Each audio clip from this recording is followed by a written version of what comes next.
De retour dans le Tennis Football Show et on va parler football maintenant et on va revenir sur les deux matchs de l'équipe de France. Donc d'abord un match nul 0-0 en Allemagne, puis la victoire contre les Pays-Bas 2-1. Donc qu'est-ce que tu as vu sur ces deux matchs? Qu'est-ce que tu as à dire sur l'équipe de France? Bah, écoute, pour cette première Ligue des Nations, qui est une compétition à laquelle effectivement on ne comprend pas grand-chose, mais bon, bref, on en a déjà parlé.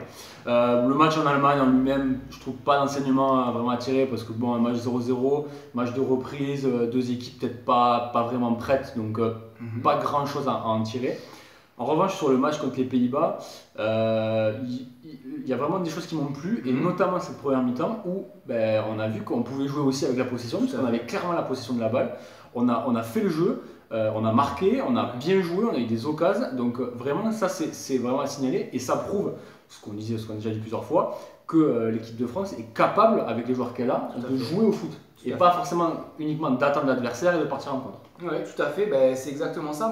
Moi c'est vrai que contre les grosses équipes à la Coupe du Monde, et même en Allemagne, c'est ce qui s'est passé. On a tendance à attendre et à faire les comptes. C'est un choix après, voilà. C'est un choix, mais ce qui fait plaisir, enfin moi ça me fait plaisir en tout cas de savoir qu'on peut faire les deux. On l'avait déjà vu avant, parce que match amical contre l'Italie avant la Coupe du Monde, on avait joué le jeu, on avait bien joué, etc. Donc ça fait plaisir de le revoir du coup, parce que ça faisait longtemps qu'on ne l'avait pas vu. Exactement. Alors par rapport à l'Allemagne, moi vite fait, je vais revenir sur une petite chose, c'est que pourquoi ne pas mettre Areola titulaire maintenant? C'est-à-dire que je t'en ai parlé juste avant le match d'ailleurs, parce que pour moi, Loris blessé, Mandanda blessé, il a 25 ans, Areola. Je pense que pour moi c'est le moment de le mettre. Alors effectivement, Loris il est encore bon, mais à 25 ans. Alors tu veux dire parce qu'il a été titulaire pour le match, l'installer en tant que numéro 1. De le laisser numéro 1. D'accord. Moi je trouve qu'il a le niveau, il l'a montré à Paris, il l'a montré à Villarreal, c'est un très bon gardien, 25 ans, il commence vraiment à être mature. Il a fait beaucoup de matchs internationaux avec la Ligue des Champions et avec l'équipe de France. Bon, là c'est le premier. Mais il a prouvé sur ce match qu'il a le niveau. Alors, il a fait un match énorme. Là, c'est clair qu'il n'y a rien à dire. Après, il faut peut-être, avec le PSG, sur la fin de saison, c'était pas mal. Il faut peut-être encore qu'il prouve dans les gros matchs de Ligue des Champions. Là, apparemment, Tuchel veut le mettre titulaire. Oui, mais d'ailleurs, au final, je pense que l'arrivée, le fait que Trapp soit parti et que Buffon arrive, et que finalement, Buffon, je pense qu'il accepte très bien ce rôle de numéro 2, et que lui, il va faire progresser Areola, tu vois. Donc après, c'est clair que Mandanda est quand même plus âgé, Loris aussi.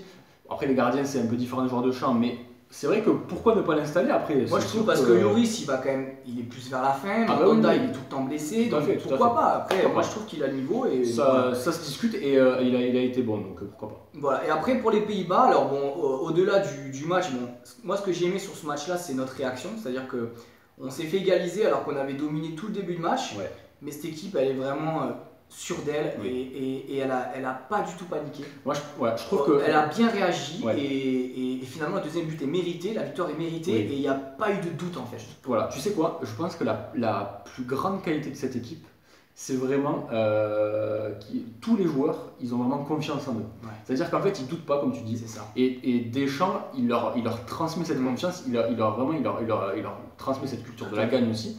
Et du coup, ça se ressent sur le terrain et tu as vraiment l'impression qu'en fait, il ne peut rien leur arriver parce qu'ils sont sûrs d'eux, ils prennent un but, pas de souci, on continue, et il y a eu quelques contres des Hollandais. Oui, il y a eu quelques minutes un peu chaudes. Ils n'ont pas du tout paniqué, ils ont laissé venir et puis ils sont repartis, puis ils ont marqué. Après, moi j'aimerais dire aussi un truc dans le jeu.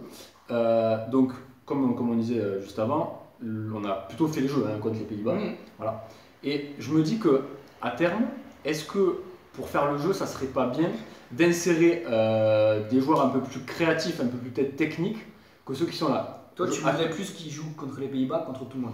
Je me dis, avec les joueurs qu'on a, on peut le faire. Alors après, en jouant comme ça, c'est leur choix. En jouant comme ça, on n'aurait peut-être pas gagné la Coupe du Monde. Tout à fait, après c'est sûr. Mais tu vois, par exemple, je te prends l'exemple d'un joueur que j'apprécie beaucoup parce que il a une abnégation énorme, c'est un très bon joueur, c'est Matuidi. Matuidi, là en plus, dans ce système-là, il joue milieu gauche, c'est pas vraiment son poste, tu vois. Je me dis, à la place, tu mets un mec comme Lemar, un mec comme Payet éventuellement s'il revient dans l'équipe de France, comme Fekir. Mais moi perso, je veux pas l'enlever Matuidi. Mais alors, il fait des matchs extra, je suis d'accord. Je le trouve énorme, j'aurais du mal à l'enlever. Je suis d'accord, c'est compliqué de l'enlever. Mais parce que dans ce système-là, et dans le style de jeu qu'on pratique, Matuidi il est essentiel.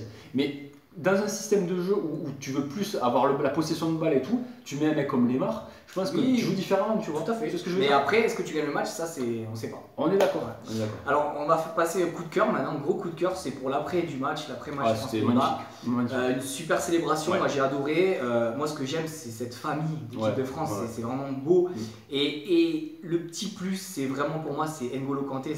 C'est incroyable de le voir si timide, il ose pas tenir la Coupe du Monde, il est gêné quand tout le stade l'ovationne. Et t'as vu, c'est le joueur le plus apprécié parce que l'ovation qu'il a eu quand il est rentré. Et c'est un régal parce qu'il fait des matchs extraordinaires. Il a un niveau de jeu, pour moi, c'est le meilleur du monde à son poste.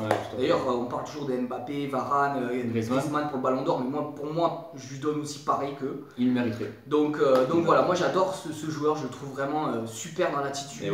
C'est vraiment un régal. Donc, voilà, grande déclaration d'amour pour N'Golo Kanté. Voilà, alors maintenant on passe à la buvette. La buvette qui est de retour. Buvette, allez, tu peux venir, vas-y. Après vous, monsieur. Bonjour monsieur. Salut Julien. Bonjour madame. Bonjour. C'est pour ça que j'ai la barre, merde. Donc aujourd'hui à la buvette, on a pu parler de l'essor du paddle en France.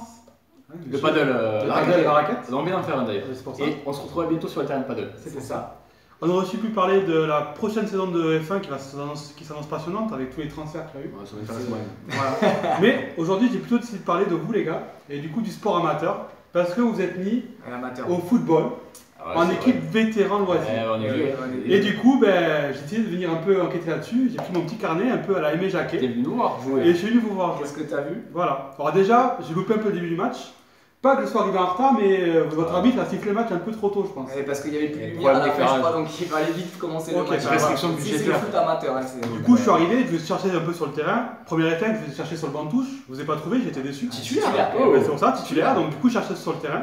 J'ai d'abord trouvé Seb. Seb, tu vois, première action, t'es un peu mou quoi. Et j'allais te dire, Seb, muscle ton jeu quoi, muscle ton jeu. Sinon, tu vas vers des déconvenus. T'es trop gentil sur le terrain. Tu crois? Ouais, et après deuxième action, bam. Tu fous la version par terre et là, mais j'ai pas touché. Il t'a fait un cinéma ce mec. Et alors que j'en ai mis 2 autres de tac, faut le dire, bon, on a le match. Et à chaque fois il se roulait. Bref, bon voilà. Bon après, j'ai mis un peu plus de temps à trouver Anto. J'étais de l'autre côté aussi. Et ouais, j'étais de l'autre côté, mais surtout que sur le terrain il y avait beaucoup de chauves, on était quand même c'est des vétérans quoi. Donc, c'est sûr. Donc j'ai mis plus de temps à trouver, ouais. Et de l'autre côté, en plus, t'as pas eu beaucoup de ballons, donc je t'ai pas eu en première mi-temps. Par contre, en seconde mi-temps, t'as éclairé le match. Une frappe lointaine, soudaine, pam, au-dessus du cadre. Tu suis quand même chercher le ballon derrière le grillage. Dans le champ.